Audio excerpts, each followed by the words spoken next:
दिख रहा है ना सबको? दिख रहा है ना सबको?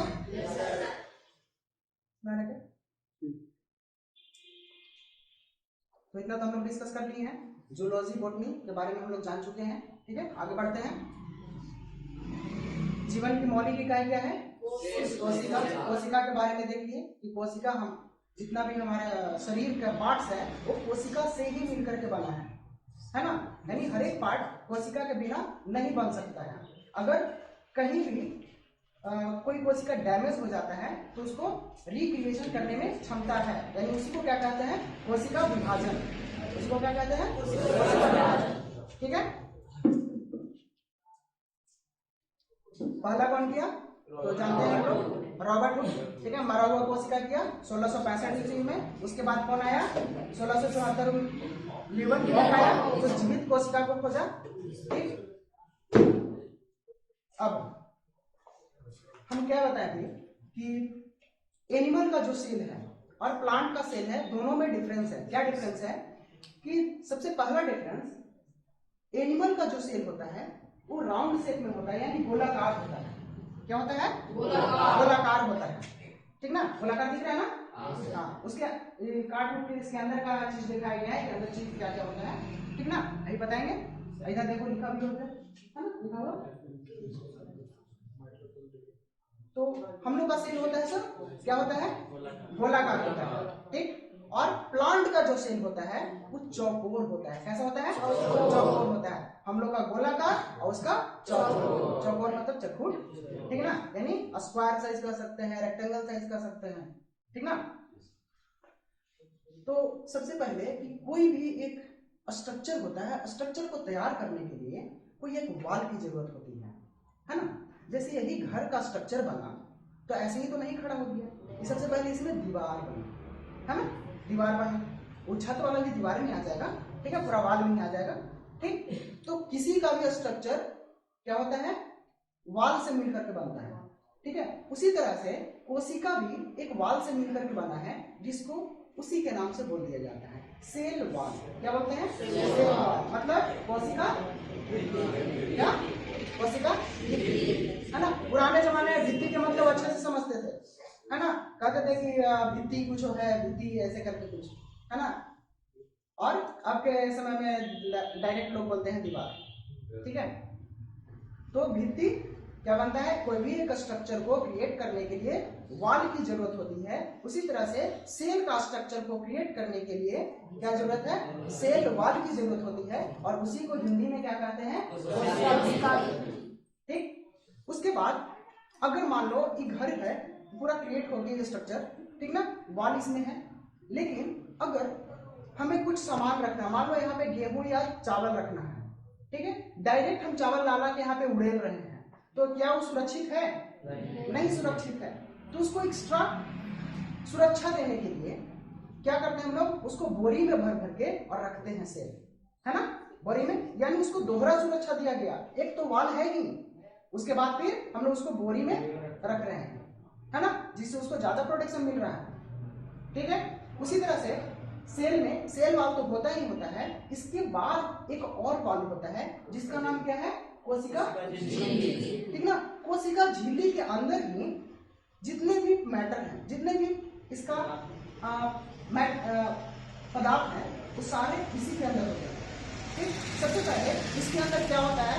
जीव द्रव होता है। क्या होता है? जीव द्रव होता है। ठीक है, जो उसमें भर करके एक आकार देता है। ठीक ना, इसके अंदर की एटमॉस्फेयर है, हवा है ना जी, ठीक है, तो उसमें भी क्या रहता है? जीव द्रव रहता है। ठीक, उसके अंदर माइटोकॉन्ड्रिया होता है। ये जो कोशिका भित्ति और कोशिका झिल्ली, ये दोनों प्रोटेक्शन देने के लिए, एक आकार देने के लिए, सुरक्षा प्रदान करने के लिए और आकार देने के लिए ये दोनों बनाया गया है। ठीक है, इसके अंदर जो पदार्थ है इसमें, सो क्या क्या है? राइबोसोम है, सेंट्रोसोम है, लाइसोसोम है, केंद्रक है, राजधानी है, ऐसे और भी है, बहुत सारे हैं। ठीक ना, इतना ही नहीं है, लेकिन हमें इंपॉर्टेंट पॉइंट्स पे ही फोकस करना है, इसीलिए हम मेन पॉइंट्स को लेकर के आए हैं। ठीक है, समझे? तो वहां पे समझ में आ गया, कोशिका झिल्ली का समझ में आ गया। अब देखते हैं माइटोकॉन्ड्रिया। माइटोकॉन्ड्रिया का दूसरा नाम क्या है? माइटोकॉन्ड्रिया का दूसरा नाम पावर हाउस, मतलब शक्ति गृह। इसको शक्ति गृह कहा जाता है। क्यों कहा जाता है शक्ति गृह? क्योंकि इसके अंदर ऊर्जा बनता है। जो हम अभी ऊर्जा यूज कर रहे हैं, अभी हम बोल रहे हैं, तो सबसे ज्यादा ऊर्जा कहाँ पे लग रहा है? बोलने में, है ना? यानी मुंह को लग रहा है, जीभ को लग रहा है, ठीक ना? तो इसी तरह से जितना भी अगर हम बॉडी का पार्ट्स है, अगर हम उसको यूज में लाते हैं तो वहां पर उसका ऊर्जा खपत होता है। तो ऊर्जा बनता कहाँ है? तो कहाँ बनता है? माइटोकॉन्ड्रिया में, ठीक है। इसमें क्रेब्स साइकिल चलता है। इसमें क्या चलता है? Krebs cycle. उसी से इसमें ऊर्जा का निर्माण होता है। जब इसमें एक क्रेब्स साइकिल चलता है, एक क्रेब्स साइकिल, तो 38 एटीपी, क्या 38 एटीपी का ऊर्जा का निर्माण होता है। कितना एटीपी? 38 एटीपी, ठीक ना? जिसमें 36 एटीपी खुद शरीर अपने लिए यूज कर लेता है। क्यों यूज कर लेता है? 36 एटीपी 2 एटीपी छोड़वे करता है, ठीक ना? तो हमारे शरीर में हमको बिना कुछ काम करते हुए भी बहुत सारा अंदर फंक्शन चलते रहता है, बहुत सारा अंदर काम करते रहता है सब। जैसे सांस लेने का काम, रुक गया तब तो फिर टपक जाओगे, है ना? उसी तरह से पाचन का क्रिया भी हमेशा चलते रहता है। ये नहीं कि खा लिया और कहेंगे ना अभी ना पचाएंगे, अब 2 घंटे के बाद बैठेंगे तब पचाएंगे, ऐसे करते हो? नहीं, जब खाते हो स्टार्ट हो जाता है पाचन क्रिया, है ना? यानी वो भी तुम्हारे मन से नहीं चल रहा है, ऑटोमेटिक चल रहा है, यानी उसमें भी ऊर्जा की खपत हो रही है, ठीक ना? उसके बाद ब्लड सर्कुलेशन, है ना? रक्त संचार जो है वो बिना तुमसे कहे कुछ वो भी चलते रहता है ना? तो जितना भी सब है जो पहले से हमारे शरीर में काम हो रहे हैं बिना तुमसे कोई भी परमिशन लिए, उसमें जो भी ऊर्जा लग रहा है वो 36 एटीपी में यूज हो जाता है। और बचा तुम्हारे पास मात्र 2 एटीपी, 2 एटीपी, 2 ही एटीपी में तुम फिजिकल वर्क कर पाते हो, है ना? तुम खा लिए, खूब अच्छा डेली खाना खाते हो, ठीक है? उसके बाद आराम से तुम कुछ नहीं करते हो, खाली बस खाते हो, बैठते हो, सोते हो, खाते हो, बैठते हो, सोते हो, यानी तुम्हारा 2 एटीपी बच रहा है, डेली बच रहा है। उनके 2 एटीपी कहाँ हो रहा है? तो तुमको फिर मोटाई में सहायता करेगा, है ना? देखे होगे कि जो जिसका ड्यूटी, अगर मान लो किसी का जॉब लग जाता है और वो खाली खाता है और बैठ करके कुर्सी पर और काम करता है, कोई भी फिजिकल वर्क नहीं कर रहा है, सिर्फ दिमाग वाला कर रहा है, ठीक ना? तो देखना उसका पेट निकल जाएगा, मोटा हो जाएगा। क्यों? क्योंकि उसका 2 एटीपी तो खर्च ही नहीं हो रहा है। और किसान का जितना का यूज बना उतना खर्चा, तुरंत खर्चा हो जाता है ना? इसलिए किसान जल्दी मोटा नहीं तुमको मिलेगा, हलवाई वगैरह मिलेगा तो जबरदस्त, ठीक ना? लेकिन किसान कभी नहीं मिलेगा मोटा, ठीक है? समझ गया? 2 एटीपी और 36 एटीपी का काम कहाँ पे बना? माइटोकॉन्ड्रिया में बना, है ना? माइटोकॉन्ड्रिया में बना और इस माध्यम से बना, क्रेब्स चक्र के माध्यम से, है ना? इस माध्यम से बना क्रेब्स चक्र के माध्यम से। क्रेब्स चक्र में होता क्या है? तो क्रेब्स चक्र में ऑक्सीजन की खपत होती है। जो भी हम ऑक्सीजन लेते हैं तो भाई जाता कहाँ है? जाता है फेफड़ा में, और फेफड़ा से घूम फिर वापस आ जाता है? नहीं, फेफड़ा उसको क्या, किसको देता है? सेल को देता है। जितना भी सेल है उसको देता है। उसको सप्लाई कौन करता है? ब्लड, है ना? ब्लड सारे शरीर में दौड़ते रहता है, ठीक ना? वो ऑक्सीजन को लेता है और सबको जाके बांट देता है, ठीक ना?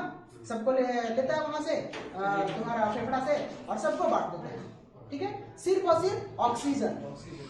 ऐसे हम सांस जब लेते हैं तो बहुत सारे गैस जाते हैं, ठीक ना? जिसमें जो मेन गैस है, तो सबसे ज्यादा एटमॉस्फेयर में क्या है? नाइट्रोजन। क्या है सबसे ज्यादा? नाइट्रोजन ना? ये सब छोटे छोटे क्वेश्चन है ना? तो सबसे ज्यादा नाइट्रोजन है।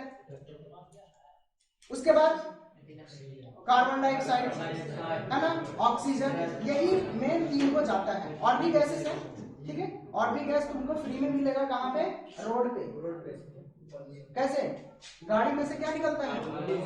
Monoxide, carbon monoxide. Carbon monoxide कहाँ से निकलता है? कहाँ से निकलता है? तुम जितनी भी चीज को जलाओगे, अगर वो पूर्ण नहीं जलेगा, ठीक ना? अगर वो पूरी तरह से नहीं जला और उसमें से धुआं निकला तो क्या निकल रहा है? कार्बन मोनोऑक्साइड निकल रहा ठीक ना, समझे। और जो ब्लड है, ब्लड को कार्बन मोनोऑक्साइड बहुत ही प्यारा लगता है, समझे। वो क्या करता है कि जाता तो है ऑक्सीजन लेने फेफड़ा के पास, है ना, हार्ट में जाता है, वहां प्रीफाई होता है ना, वहां हार्ट में प्रीफाई नहीं होता है, प्रीफाई कहाँ होता है, फेफड़ा में, ठीक है। वहां तो जाता है ऑक्सीजन लेने, मिल जाता है उसको क्या, मनपसंद मोनोऑक्साइड। वो कहता है कि तुम भाड़ में जाओ ऑक्सीजन, हम पहले तो एकदम लेके जाएंगे, ठीक ना। वो उठा लेता है किसको, कार्बन मोनोऑक्साइड को। इसलिए अगर देखो कि जहाँ पे ज्यादा पॉल्यूशन है, जहाँ पे ज्यादा कार्बन मोनोऑक्साइड की अधिकता है, अगर वहां पे थोड़ा देर तुम खड़ा रहो, स्वस्थ हो तब, ठीक ना। थोड़ा देर तो रह जाओ, बीमार वाला तो तुरंत लुढ़क लेगा नीचे, ठीक ना। तो खड़ा रहोगे तो तुमको थोड़ा चक्कर आने लगेगा, क्यों, क्योंकि तुम्हारा ऊर्जा निर्माण हो ही नहीं रहा है। ऊर्जा निर्माण कौन करता है, माइटोकॉन्ड्रिया। माइटोकॉन्ड्रिया क्या को जरूरत किसका है, ऑक्सीजन की। जिस तरह से जब प्रकाश संश्लेषण होता है प्लांट में, उसको जरूरत है कार्बन डाइऑक्साइड की, उसी तरह से हमारे शरीर में ऊर्जा निर्माण करने के लिए बाकी सारा न्यूट्रिएंट्स तो चाहिए ही चाहिए, ठीक ना। गैस में क्या चाहिए, ऑक्सीजन। अगर उसके जगह पे दूसरा गैस पहुंचता है तो हमें कुछ ऊर्जा मिलेगा ही नहीं, और नहीं ऊर्जा मिलेगा तो हम खड़े रहने के काबिल भी नहीं रह पाएंगे, तुरंत दम बेहोश हो जाएंगे, बीमार पड़ जाएंगे, ठीक ना। इस तरह से हमारे शरीर में ऐसा हलचल होते रहता है, समझे, ठीक। तो माइटोकॉन्ड्रिया के में क्या पढ़े कि माइटोकॉन्ड्रिया को शक्ति गृह कहा जाता है, पावर हाउस कहा जाता है। उसमें प्रयास चक्र चलता है, जिसके माध्यम से ऊर्जा का निर्माण होता है। कितना एटीपी में ऊर्जा का निर्माण होता है, 6 एटीपी, ठीक ना। और शरीर कितना खपत कर लेता है, ठीक है। उसके बाद हम लोग फिजिकल वर्क के लिए कितना बच जाता है, 2 एटीपी, ठीक है। तो इसी तरह से माइटोकॉन्ड्रिया काम करते रहता है अपना, उसका यही काम है, ठीक है। उसके बाद आता है क्या, राइबोसोम। क्या आता है, राइबोसोम। तो सेल के अंदर बहुत सारे पदार्थ हैं, तो उसमें से जो सबसे छोटा पदार्थ है, जो सबसे छोटा पदार्थ है वो राइबोसोम है। क्या है, राइबोसोम है, ठीक ना। राइबोसोम करता क्या है, उसका काम क्या है, उसका काम है प्रोटीन का निर्माण करना। किसका निर्माण करना, प्रोटीन का निर्माण करना। वो प्रोटीन निर्माण करने में रहता है हमेशा, ठीक है। उसका बस यही काम है, कोई काम नहीं उसको। तो यहाँ से 2 पॉइंट राइबोसोम से याद रखेंगे, क्या कि राइबोसोम प्रोटीन का निर्माण करता है, और सेल का सबसे छोटा पार्ट कौन है, राइबोसोम है, ठीक है।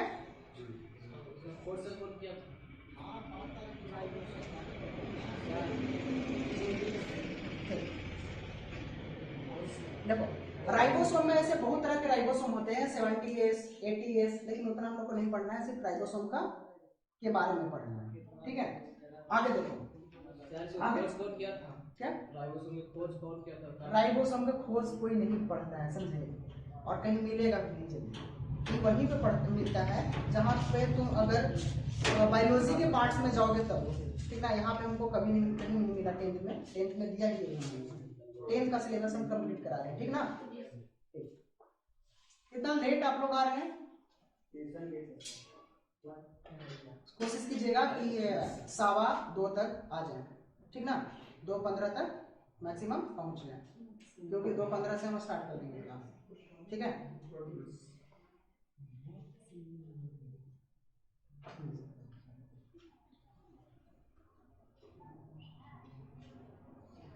उसके बाद क्या है, हाँ सेंट्रोसोम, सेंट्रोसोम, ठीक ना। सेंट्रोसोम क्या करता है, सेंट्रो देखो ये जो तीनों का हिंदी है ना सेम ही होता है, माइटोकॉन्ड्रिया की हिंदी माइटोकॉन्ड्रिया, राइबोसोम का राइबोसोम, सेंट्रोसोम का सेंट्रोसोम। सेंट्रोसोम का कहीं कहीं एक और हिंदी में मिलता है तारक काय, क्या मिलता है, तारक काय। तो वो भी आ सकता है ना, डायरेक्ट लिखता है तुमको लिख देगा सेंट्रोसोम, एग्जाम में ये नहीं कि एग्जाम में तुमको बताने के लिए तारक काय नहीं लिखेगा, डायरेक्ट क्या लिखेगा, सेंट्रोसोम, ठीक है। तो सेंट्रोसोम क्या करता है, सेंट्रोसोम सभी जगह पाया जाता है, सब सेल में पाया जाता है ह्यूमन के, लेकिन एक जगह नहीं पाया जाता है, कहाँ, ब्रेन में, ठीक ना।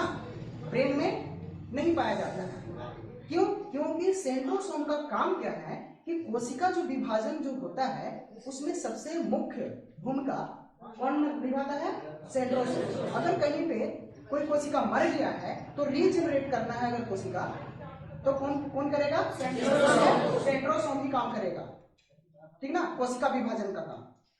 ठीक, कोशिका विभाजन बोल लो, कोशिका रीजनरेटिंग बोल लो, ठीक है। लेकिन एक जगह कहाँ पे नहीं होता है? ब्रेन में, ठीक ना।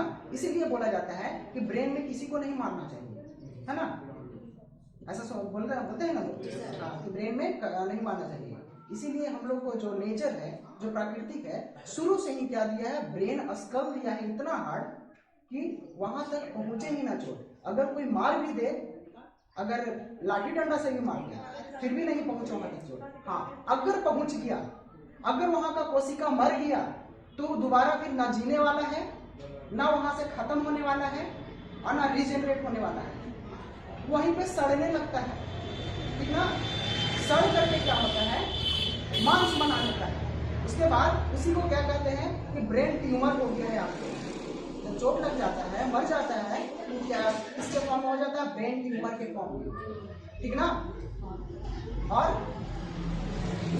जितने भी कोशिका का सेल होते हैं उसमें सेंट्रोसोम नहीं पाए जाते। क्यों? क्योंकि क्या होता है? रीजनरेटिंग पावर नहीं होता है किसमें? ब्रेन सेल में, ठीक ना। ब्रेन सेल में रीजनरेटिंग पावर नहीं होते हैं, दोबारा विभाजन नहीं हो पाता है, इसलिए किसी को चोट नहीं पहुंचाना चाहिए। किस कहाँ पे? ब्रेन में, ठीक है, समझ में आया। बाकी हर जगह पे होता है, ठीक ना। सबसे ज्यादा जो होता है सो प्लांट में होता है, ठीक ना। प्लांट में एकदम फटाफट ही काम करना स्टार्ट कर देता है। किसी काटोगे दूसरा भी देखोगे अपना काम स्टार्ट कर दिया, है ना, होता नहीं, ठीक है। और हमारा जो शरीर है, शरीर में कट गया, वहां पे का तो मर गया सेल, है ना, मर गया वहां का सेल,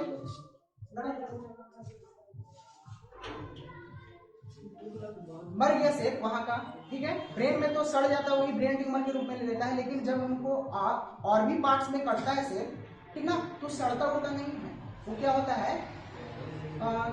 लाइसोसोम, ठीक ना। लाइसोसोम क्या करता है? उसको पचा लेता है। क्या करता है? पचा लेता है, ठीक ना। लाइसोसोम का एक दूसरा नाम है आत्महत्या की इकाई। क्या बोलते हैं? ये क्या करता है कि अगर कहीं पे ब्रेन कोई भी सेल मर गया तो अपने में समेटेगा और उसको पचा जाएगा, है ना, वहां पे उसको रहने नहीं देगा। अगर रहेगा तो दिक्कत कर देगा, ठीक ना। तुमको कैंसर वगैरह हो जाएगा, ये हो जाएगा, दिक्कत हो जाएगा वहां पे, ठीक ना, बीमारी वगैरह फैला देगा। तो वहां पे रहने नहीं देता है। लाइसोसोम तुरंत उसको सफाया करना है, इसलिए एकदम सफाई कर्मचारी के जैसा ही काम करता है पूरा शरीर में, ठीक ना। इसको छोड़ करके ब्रेन सेल को छोड़ करके, ठीक। इसलिए कोई भी आदमी एक बार अगर पागल होता है, उसको कहीं दिखा लो, कोई डॉक्टर के पास दिखा लो या भगवान के पास लेके चल जाओ, उसको सही नहीं होगा, समझे। हमेशा पागल ही रहेगा और धीरे धीरे उसको वही फिर ब्रेन ट्यूमर हो जाएगा और फिर कैंसर, उसके बाद खत्म, ठीक है। और देखिए लाइसोसोम क्या काम करता है? सफाई कर्मचारी के जैसा काम करता है। डेड सेल हो जाता है, जो सेल डेड हो जाता है, मर जाता है, उसको ही पचाने का काम करता है, ठीक। ये कहाँ होता है? सेल के अंदर ही होता है। लेकिन जब सेल मर जाता है ना, तो इसको इंफॉर्मेशन मिल जाता है, कहाँ से? केंद्रक से, ठीक ना। केंद्रक यहाँ पे है ना। केंद्रक क्या करता है कि जितना भी इसके अंदर पार्ट्स हैं, जितना भी इसके अंदर पदार्थ हैं, किसके अंदर? सेल के अंदर, सारे को सिस्टमैटिक हैंडल करता है, मैनेजमेंट करता है, ठीक ना। जिस तरह से हमारा बॉडी कहाँ से मैनेजमेंट होता है? ब्रेन से होता है ना। उसी तरह से सेल में जितना भी पार्ट्स है वो कहाँ से मैनेज होगा? कहाँ से मैनेज होगा? केंद्रक से होगा।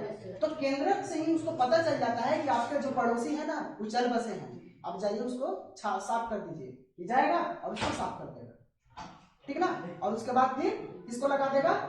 सेंट्रोसोम को लगा देगा कि अब यहाँ पे खत्म हो गए हैं तो दूसरा बनाइए, ठीक है। तो यहाँ पे सेंट्रोसोम अपना लग जाएगा काम में, ठीक है। और वो रिक्रिएट कर लेगा, रिक्रिएट करेगा, उसमें सारा फिर से मौजूद हो जाएगा, ये जो सारा है तो सब मौजूद हो जाएगा, ठीक है। उसके बाद रसधानी, इसको इंग्लिश में बोलते हैं वैक्यूल्स। क्या बोलते हैं? वैक्यूल्स। ये क्या करता है? इसका काम है पानी को ऑब्जर्व करके रखना। हमारे शरीर में पानी है ना, है ना, तो कहाँ पे मौजूद रहता है? इसी खून में रहता है, खून में तो रहता ही सेल के अंदर भी रहता है, सेल के अंदर भी पानी भरा रहता है, ठीक ना। उसके लिए एक अलग पदार्थ है, ये जो तुम्हारा ब्लू ब्लू दिख रहा है ये रसधानी नहीं है, ये तुम्हारा जीव द्रव है। क्या है? जीव द्रव है, ठीक ना। और इसी में छोटा छोटा पार्ट्स होता है, उसी में भरा रहता है रसायन में पानी, जिसमें 80% पानी होता है और 20% प्लाज्मा उपस्थित होता है। क्या होता है? प्लाज्मा, ठीक है। प्लाज्मा थेरेपी का नाम सुने हो, है ना। प्लाज्मा थेरेपी यहीं से निकाला जाता है, समझे। सेल हर जगह पे मौजूद होता है, खून में, पूरा तुम्हारा जितना भी पार्ट्स है बॉडी का सब जगह, और वहीं पे तुम्हारा प्लाज्मा है, कहीं से ढूंढ ढांड के निकालता है। उसके बाद एक और आता है पॉइंट, डीएनए। डीएनए कहाँ पे मौजूद होता है? सेल के अंदर, सेल के अंदर ही होता है डीएनए, ठीक ना। तो कहाँ पे होता है? देखो लिखा हुआ दिख रहा है क्या? क्या है? केंद्रक, केंद्रक है ना, हमारा क्या है? केंद्रक है, ठीक ना। इसी में क्या मौजूद होता है? डीएनए, ठीक है। डीएनए क्या करता है कि कोई भी एनिमल का इंफॉर्मेशन स्टोर करके रखता है।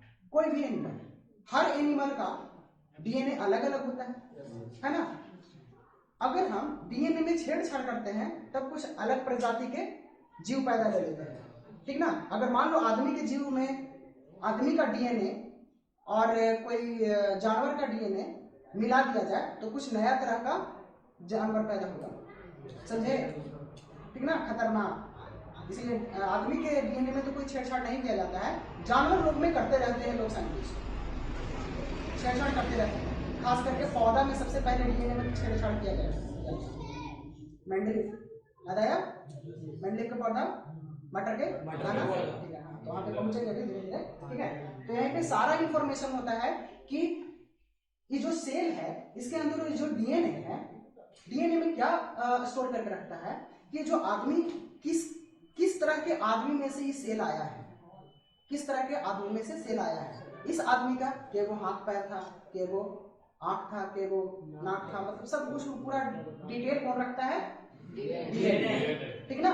वही सारा कुछ बताता है अपने आगे आने वाले पीढ़ी, ठीक ना, वहीं से पता चलेगा। इसीलिए देखे होंगे कि अगर किसी के अगर कोई लड़का है तो उसका थोड़ा बहुत गुण का मतलब लगभग 50% अपने पिता या माता से मिलता जुलता है ना। उसका जो गुण है वो माता पिता से मिलता जुलता है। क्यों? क्योंकि वो उन्हीं से तो फॉर्मेशन हुआ है उनका, जो बच्चा है वो उसी से फॉर्मेशन हुआ है। तो उसका कहाँ से आया सारा रिकॉर्ड? उसके डीएनए में, सेल के द्वारा ही आया, है ना, ठीक है। उसके बाद एक डीएनए प्रक्रिया से पता भी लगाया जाता है। कोई केस कर देता है कि मान लो कि कोई अमीर आदमी है और तुम केस कर दिया कि ना हम जमीन मतलब उसका प्रॉपर्टी लेने के लिए केस कर दिए वो मेरा पिता है, तो उसका हकदार हम ही हैं। तो कैसे पता चलेगा? वही डीएनए से।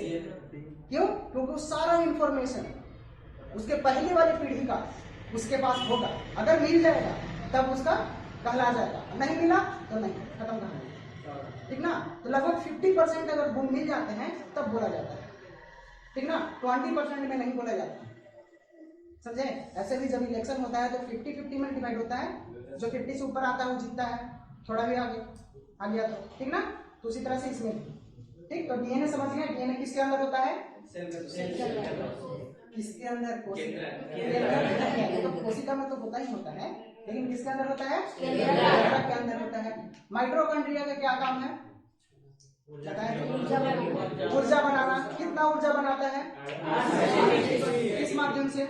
क्रेब्स साइकिल के माध्यम से, ठीक ना। उसके बाद सबसे छोटा पदार्थ सेल में क्या होता है? राइबोसोम। क्या काम है इसका? प्रोटीन का, हाँ। उसके बाद सेंट्रोसोम का क्या काम है? कोशिका विभाजन करना, ठीक ना।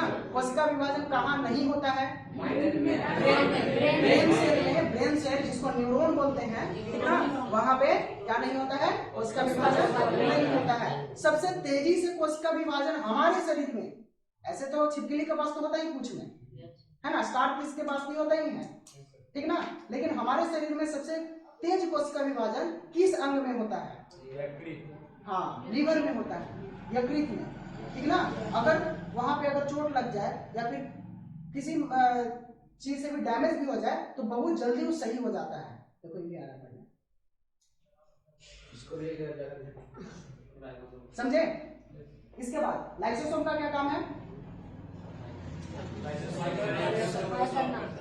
हाँ, सफाई कर्मचारी का जैसा काम करता है। अगर कोई सेल डेड हो गया तो उसको साफ करने में मदद करता है, ठीक है। उसके बाद रसधानी, रसधानी क्या काम करता है? उसके अंदर पानी होता है। कितना परसेंट पानी होता है? 80% और 20% प्लाज्मा, ठीक है। अब देखते हैं सेल। जो कोशिका है वो सबसे बड़ा कोशिका किसका है? हाँ, सबसे बड़ा होता है कोशिका शुतुरमुर्ग का अंडा, ठीक ना। ओवरऑल में सारे जीव में ही देखा गया है, ठीक ना। सारे जीव में ही देखा जाए तो सबसे बड़ा जो कोशिका होता है वो शुतुरमुर्ग का अंडा दिखा गया है। अच्छा, ठीक ना, समझ गए ना, लिखा हुआ सब, ठीक। तो शुतुरमुर्ग का अंडा होता है क्या? सबसे बड़ा सेल में, ठीक ना। सारे जीव में लेकर के चलते हैं। सबसे छोटा माइक्रोप्लाज्मा, क्या होता है? माइक्रोप्लाज्मा, ठीक ना। उसके बाद ह्यूमन में सबसे छोटा सेल स्पर्म होता है जो मेल के पास होता है। किसके पास होता है? मेल के पास होता है, ठीक ना। फीमेल के पास नहीं होता। फीमेल के पास सबसे बड़ा कोशिका होता है, ठीक ना, जिसको क्या कहते हैं? ओवम। ओवम मतलब अंडाणु, क्या होता है? अंडाणु। स्पर्म का हिंदी शुक्राणु, ठीक है, तो पता है इतना। उसके बाद सबसे जो लंबी कोशिका हमारे शरीर में, ह्यूमन में सबसे लंबी कोशिका क्या होता है? तंत्रिका कोशिका। कहाँ पे पाया जाता है? ब्रेन में, ठीक ना। यही अगर डैमेज हो गया इसका कोशिका ना तो फिर गए काम से, पागल हो जाओगे, ठीक ना। इसलिए ब्रेन को हमेशा बचा के रखना चाहिए। बाइक चला रहे हो या फिर बाइक पर बैठे हो तो हेलमेट पहन करके बैठना भी चाहिए या फिर चलाना भी चाहिए, ठीक ना, समझे। 4 व्हीलर में बैठे हो तो सीट बेल्ट लगाना चाहिए, ठीक ना। ये सब क्या किसके लिए किया जाता है? ब्रेन के लिए ही है, ठीक ना। क्योंकि ये किया तो फिर वापस नहीं आएगा। बाकी तो तुम कैसे भी काम चला लोगे, इससे नहीं काम चलेगा, समझे, ठीक। उसके बाद अब दिखाते हैं सेल के अंदर क्या क्या फॉर्मेशन होता है वीडियो बनाने में, ठीक है। जो भी हम बताए हैं अभी एकदम सीरियल नंबर से, सेल वाल बताया अभी, कोशिका भित्ति, कोशिका झिल्ली, माइक्रोकॉन्ड्रिया, राइबोसोम, लाइसोसोम, सारे जो बताए हैं सारे आपको बताएगा वीडियो में, ठीक है ना।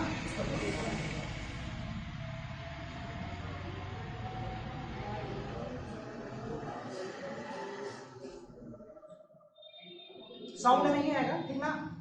सिर्फ देखना है और समझना है, अपने माइंड में रिकॉल करना है जो भी बताएंगे, ठीक है।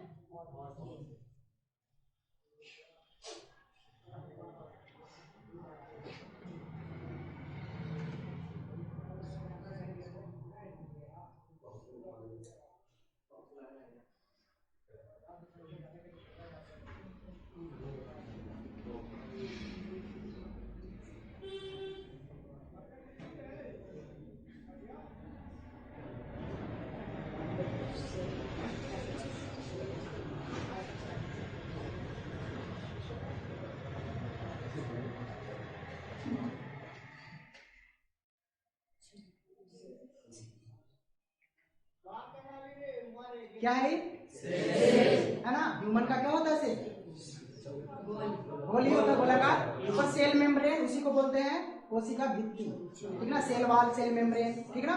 उसके देखो केंद्र के अंदर क्या दिखा रहा है? ठीक ना। रेड कलर का दिख रहा है, क्या है? माइटोकॉन्ड्रिया, है ना। और जो इधर दिखाया वो क्या है? डीएनए, ठीक ना। उसके बाद एक चीज और बताना भूल गया आप लोग को, सुन लीजिए। हम लोग का जो सेल होता है वो यूकैरियोटिक होता है। क्या होता है? यूकैरियोटिक, ठीक है, समझे। और जो एक कोशिकीय जीव होता है सिर्फ वो एक कोशिका से जिंदे रहता है, उसके अंदर बड़ी नहीं होता है, एक होबे करता है, उसको कहते हैं प्रोकैरियोटिक। क्या कहते हैं? प्रोकैरियोटिक। जैसे बैक्टीरिया, अमीबा, है ना, ये सब क्या है? एक कोशिकीय जीव है। हम लोग बहुकोशिकीय, जिसको इंग्लिश में क्या कहते हैं? यूकैरियोटिक। बहुकोशिकीय मतलब यूकैरियोटिक, ठीक ना। तो किसका सेल है? यूकैरियोटिक, है ना, लिखा हुआ है ना, प्रोकैरियोटिक सेल।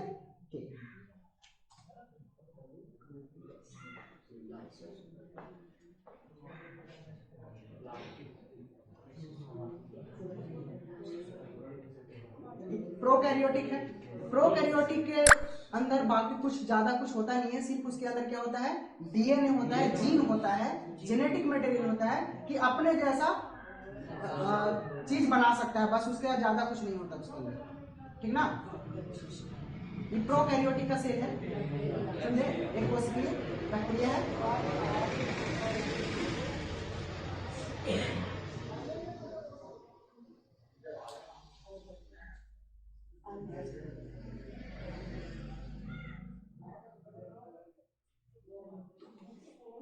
जीव द्रव है, सारा जो दिख रहा है तैरता हुआ ना, तो क्या है, जीव द्रव।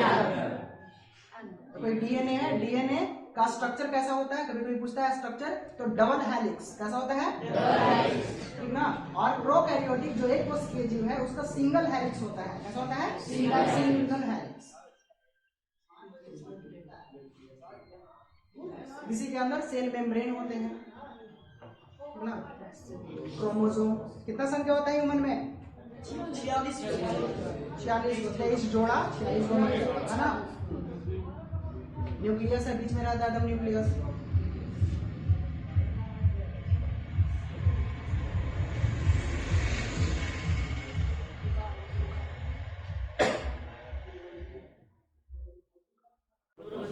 हाँ, क्लोरोप्लास्ट है। इसमें क्या निर्माण होता है, क्लोरोफिल, है ना।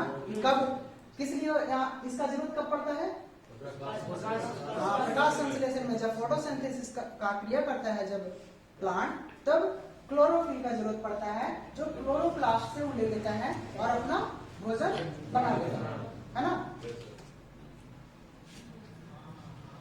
क्लोरोफिल देखो लिखा, इस तरह के एकदम लेयर में होते हैं, क्या, सेल।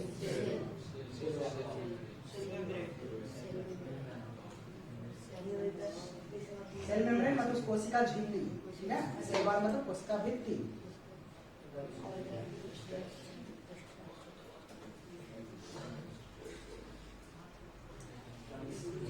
क्या है, क्या है, लंग्स है। यहीं पे क्या आता है, जितना भी हम सांस लेते हैं तो जितने भी गैसेस होते हैं यहीं जा करके रुक जाते हैं, और यहाँ से भी कौन लेने का काम करता है, ब्लड। ब्लड अपने में ऑक्सीजन मिला लेता है, उसके बाद जितना भी सेल है सबको जा करके दे देता है ना। क्या देता है जा करके, ऑक्सीजन। ऑक्सीजन के जगह पर और भी गैसेस आ जाते हैं, खास करके मोनोऑक्साइड, तो फिर मोनोऑक्साइड को साथ में चलने के लिए कहता है और उसी को क्योंकि पसंद करता है, ठीक ना, समझे। हम पसंद करता है इसीलिए बोल रहे हैं क्योंकि रिएक्शन जो होता है सबसे तेजी से हो जाता है उसके साथ, इसीलिए वो अपने साथ उसको खींच करके लेकर चला जाता है, ठीक ना। ऑक्सीजन के साथ में नहीं हो पाता है, कार्बन मोनोऑक्साइड के साथ में हो जाता है उसका रिएक्शन, ठीक है, इसलिए वो अपने साथ लेके चला जाता है, ब्लड में सारे फैला देता है और सब सेल को भी दे देता है कि लो बनाओ ऊर्जा। कहाँ से बनाएगा, उसको तो चाहिए क्या, ऑक्सीजन, ठीक ना। अब खाली लकड़ी जाके दे दी या फिर पानी जाके दे दिया, कहने खाल बनाओ, अरे आग भी तो चाहिए ना, ठीक है। तो इसी तरह से ये अपना काम करता है, जानते हो क्या है, ये ब्रोंकाई है, क्या है, ब्रोंकाई, इसको क्या कहते हैं, बड़े पार्ट है, ब्रोंकाई कहते हैं, ब्रोंकोलेस है ना। और ये जो बीच में जो कोना पर रखा है इसमें, इसको बोलते हैं एल्वियोली, क्या बोलते हैं, एल्वियोली। देखो दिखाएगा सर, जब हम सांस लेते हैं ना तो उसमें जाकर एल्वियोली में जाकर क्या स्टोर हो जाता है, यानी एक तरह से टंकी के रूप में काम करता है गैस को रोकने के लिए, ठीक ना। तो गैस में भी गैस तो आसानी से रुकता नहीं है जब तक उसको बंद करके नहीं रखते, ठीक ना। तो यही सब में बज करके रह जाते हैं, जो तैरना है इसी सब में बज करके रह जाता है, समझे। कहाँ पे ये सब काम हो रहा है, एल्वियोली और ब्रोंकियोलिस में। तुम्हारा क्या है, ये कोशिकीय जीव है।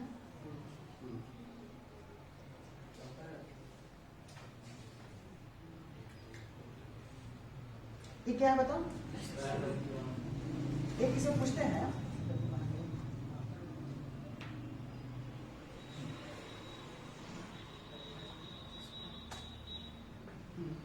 इसका पूछ ना रहे तो क्या होगा, क्या इफेक्ट पड़ेगा मानव पे? क्या इफेक्ट पड़ेगा मानव पे? वो नपुंसक हो जाएगा। अगर उसका दूध ना रहा तो वो मानव नपुंसक हो जाएगा, वो संतान पैदा नहीं कर सकता है। ठीक है ना? इसलिए ये जो उसका पूंछ है इसको रहना बहुत ही जरूरी है स्पर्म में। ठीक है ना? समझे? कोई का किसी का स्पर्म में पूंछ छोटा होता है तो भी दिक्कत है। ठीक है ना? बड़ा होने तो कोई दिक्कत नहीं है, लेकिन कोई को रहता ही नहीं है। ठीक है ना? तो दिक्कत करता है। समझे? तो इसमें हम चीज जान लेना है। सबसे छोटी कोशिका है मानव में, है ना? आगे देखते हैं। आपका इस सेल जो है चैप्टर ये खत्म हुआ। ठीक है? कुछ क्वेश्चन पूछे? ठीक ना? एक ओवरव्यू था। ठीक है? ऐसे पूरा पढ़ के किताब को बताना पॉसिबल नहीं है। एक ओवरव्यू था, जितना भी मेन पॉइंट्स था सारे को हम रीड कर दिए हैं। किसमें? 9th के सिलेबस में से। ठीक है? इसमें से क्वेश्चन हम पूछ रहे हैं, बताइएगा। बोलिए, प्रोटीन कहाँ पे बनाया जाता है? आत्महत्या की थैली केंद्रक का क्या काम है? केंद्रक का क्या काम है? नहीं, जितना भी पदार्थ है सारे को सिस्टमैटिक ढंग से क्या करता है? वर्ग करवाता है ना? समझे? डीएनए कहाँ पे मौजूद होता है? केंद्रक में मौजूद होता है। सेंट्रोसोम का काम क्या है? कोशिका विभाजन करना है ना? समझे? कहाँ पे कोशिका विभाजन नहीं होता है हमारे शरीर में? और सबसे तेजी से कोशिका विभाजन हमारे शरीर में कहाँ पे होता है ना? सेल को सबसे पहली बार कौन देखा था? कैसा था?